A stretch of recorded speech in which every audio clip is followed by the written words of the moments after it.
Opposition Member of Parliament Vincent Henry has accused the government of shortchanging the indigenous peoples of Guyana.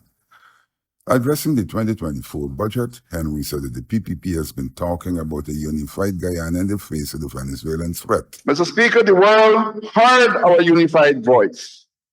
However, as for modus operandi of the People's Progressive Party's government, who kept saying that we are unified against Venezuela, but by their actions deliberately continue to sideline the opposition. There have been a few sittings of the Foreign Relations Committee. How many of us would want to join the People's Militia?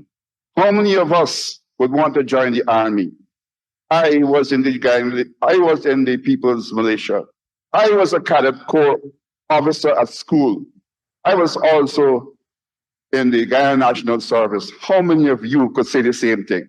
How many of you could say the same thing? He said that one of the hallmarks of great leaders is their courage during times of crisis. If we were to take a roll call on the 3rd of December, 2023, when Venezuela held its referendum, we would have seen those who used various excuses to flee Guyana. What is more important than standing with your people who are facing an existential threat? I know that the rule prevents us from calling names, but we know the men. You know the men. All of you know the men.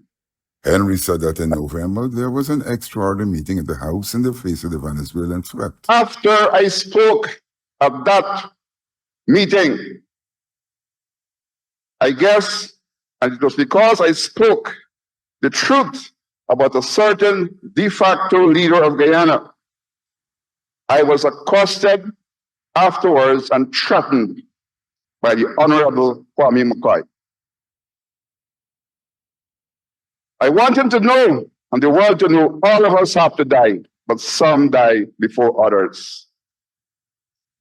When you threaten an indigenous person, especially a representative in Parliament, you are threatening the indigenous peoples of Guyana. And he took a dig at Dr. Ashley Singh, who presented the budget. We listened to the Honorable Dr. Ashley Singh, who is still to be recognized as being capable enough to warrant or be given an independent ministry with an independent title of Senior Minister of Finance, and leaving out all the whatever, spending considerable time attacking his perceived critics by lifting up his petticoat periodically during his presentation of the budget and treating Guyanese to what is commonly known as a session of abusing. Maybe he was trying to outdo the legendary Satira Gal